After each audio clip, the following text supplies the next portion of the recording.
षष्ठी विभक्ति के रूप को देखेंगे तो हम बाकी सेंटेंस को भी षष्ठी विभक्ति के साथ जो भी सेंटेंस बन रहा है उसको हम अच्छे से समझ पाएंगे।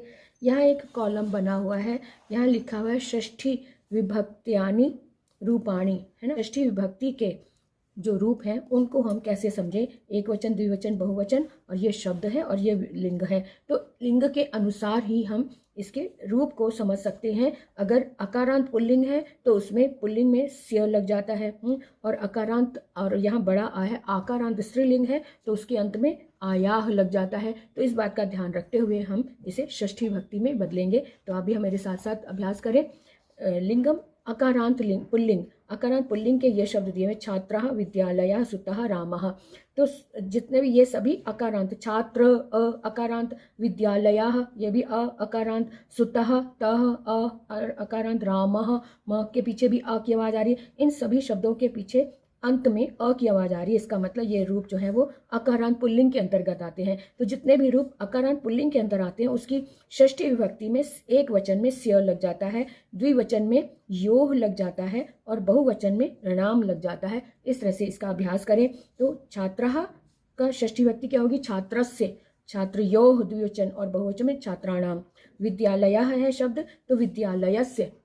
आगे देखिए, फिर से देखिए, छात्रस्य, छात्रयोः, छात्राणाम। विद्यालय है तो विद्यालयस्य, विद्यालयोः, विद्यालयानाम। और सुतः है तो सुतस्य, सुतयोः, सुतानाम। रामः है तो रामस्य, रामयोः, रामाणाम।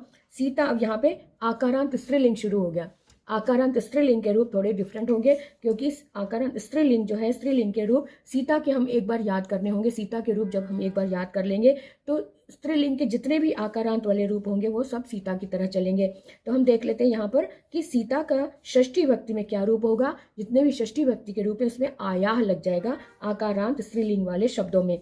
इनमें सभी में देखो आ की मात्रा लगी हुई है, इसका मतलब ये सभी आकारांत स्त्रीलिंग वाले रूप है। तो इसमें अगर सीता के षष्ठी विभक्ति में सीता याह आया है तो कथा में भी कथा याह, प्रिया में भी प्रिया याह आ रहा है। तो इस तरह से इनके रूप सबके एक से चलेंगे। तो सीता या षष्ठी विभक्ति एक वचन में सीता याह, द्विवचन में सीतयोः, और बहुवचन में सीता नाम। कथा एक वचन में कथा याह, द्विवचन में कथयोः, और बहुवचन में कथा नाम। प्रिया का षष्ठी विभक्ति एक वचन में प्रिया याह, द्विवचन में प्रियोः, और प्रियाणाम। इस तरह से ये जो णाम बनता है ना, णा और ना, आप कहेंगे यहाँ पे ना आया, यहाँ णा आया, तो जिस शब्द के अंदर र का प्रयोग हो रहा है ना, र, तो र के साथ ण आता है। अगर इसमें र है या ल है या अ है जिस शब्द में, उसमें ण की आवाज आती है, ण वाला ण लगता है और बाकियों में न लगता है। इस बात का आप ध्यान रख लें। एक बार आप याद कर लेंगे तो आप हमेशा इस बात का ध्यान रख पाएंगे। ठीक है, तो ये तो हो गया, हमें देखा कि पुल्लिंग और स्त्रीलिंग के षष्ठी विभक्ति के रूप कैसे होते हैं। अब थोड़े से और भी देख लेते हैं कि आगे आकारांत पुल्लिंग, आकारांत स्त्रीलिंग के रूप और क्या क्या होगा। अब यहाँ पर ईकारांत, वहां पर था आकारांत स्त्रीलिंग, यहाँ ईकारांत स्त्रीलिंग वाले रूप देखें कि कैसे आ रहे हैं। यहाँ नदी ईकारांत बड़ी ई है और देवी में भी ईकारांत बड़ी ई है, तो बड़ी ई वाला स्त्रीलिंग के रूप कैसे चलेंगे। नदी के रूप चल रहे हैं षष्ठी विभक्ति में, नद्याः, नद्योः, नदीनाम, है ना। और देवी में भी इसकी तरह चलेगा, देवी की, नदी की जैसे। अगर नदी में नद्याः आया है तो देवी में भी देव्याः, देव्योः, और देवी नाम। इस तरह से षष्ठी विभक्ति एक वचन, द्विवचन और बहुवचन के रूप चल रहे हैं। नदी का फिर से देख लो, नदी का षष्ठी विभक्ति एक वचन में नद्याः, द्विवचन में नद्योः, बहुवचन में नदी नाम। देवी शब्द का एक वचन में षष्ठी विभक्ति एक वचन में देव्याः, द्विवचन में देव्योः, और बहुवचन में देवी नाम। इस तरह से रूप चल रहे हैं। अब हम आगे अकारांत नपुंसक लिंग के रूप देखें। हमें पिछले पेज में स्त्रीलिंग और पुल्लिंग दोनों देखे थे, अकारांत स्त्रीलिंग और आकारांत स्त्रीलिंग और आकारांत पुल्लिंग देखा था। अब यहाँ पे अकारांत नपुंसक लिंग। तो यहाँ पर एक चीज समझ लो कि नपुंसक लिंग के जो रूप होते हैं ना, वो सिर्फ प्रथमा द्वितीया का अलग होते हैं। तृतीय विभक्ति से ये सारे रूप जो है वो राम की तरह ही चलेंगे, क्योंकि राम भी अकारांत पुल्लिंग है। तो यहाँ पर भी तृतीय विभक्ति से पुल्लिंग की तरह राम शब्द के तरह ये वाले रूप भी चलेंगे। तो देखिए कैसे, ये षष्ठी विभक्ति है क्योंकि, तो इसके रूप भी राम की जैसे ही चल रहे हैं, क्योंकि राम में भी रामस्य आया था, यहाँ पर भी रामस्य, यहाँ पर भी पुस्तकस्य। पुस्तकम, उद्यानम, फलम, भोजनम, ये चार शब्द नपुंसक लिंग के लिए हुए हैं। लेकिन षष्ठी विभक्ति एक वचन, द्विवचन, बहुवचन के रूप राम की तरह चलेंगे, क्योंकि राम शब्द के रूप पुल्लिंग अकारांत है और नपुंसक लिंग में भी तृतीय विभक्ति से अकारांत नपुंसक लिंग के रूप भी तृतीय विभक्ति के बाद से पुल्लिंग की जैसे चलते हैं। इसलिए पुस्तकम है तो पुस्तकस्य पुस्तकयोः पुस्तकानाम, उद्यानम है तो उद्यानस्य उद्यानयोः उद्यानाम, फलम है तो फलस्य फलयोः फलानाम, भोजनम है तो भोजनस्य भोजनयोः भोजनानाम, है ना। तो ये इस तरह से हमने देखा कि नपुंसक लिंग के रूप भी पुल्लिंग की तरह चलते हैं। कहाँ से? तृतीय विभक्ति से। अब हम आगे देखें कि आगे ये सर्वनाम पदानी दिया हुआ है। सर्वनाम पदानी का मतलब है सर्वनाम वाले शब्दों के रूप कैसे चलते हैं। तो यहाँ देखो अच्छे से कि सर्वनाम पदानी यानी जो अस्मद, युष्मद, तत्सर्वनाम में स्त्रीलिंग, पुल्लिंग और नपुंसकलिंग आ रहा है, और एतत् में भी पुल्लिंग, स्त्रीलिंग और नपुंसकलिंग। सिर्फ अहमद और त्वम यानी अस्मद और युष्मद में, अस्मद और युष्मद वाले शब्द हैं, इनमें स्त्रीलिंग और पुल्लिंग का बंधन नहीं होता। क्यों? क्योंकि मैं स्त्रीलिंग भी हो सकता है, पुल्लिंग भी हो सकता है। तो अस्मद और युष्मद दोनों में स्त्रीलिंग और पुल्लिंग के अलग रूप नहीं होते, एक ही होता है। तो इसलिए अस्मद और युष्मद में एक बार में ही याद करना है, और तत्सर्वनाम में पुल्लिंग को भी अलग से देखना है, स्त्रीलिंग अलग से देखना है और नपुंसकलिंग को अलग से देखना है। तो अस्मद यानी अहम वाले जो सर्वनाम है उसकी षष्ठी भक्ति में रूप बनता है मम, द्विवचन में आवयोः और बहुवचन में अस्माकम।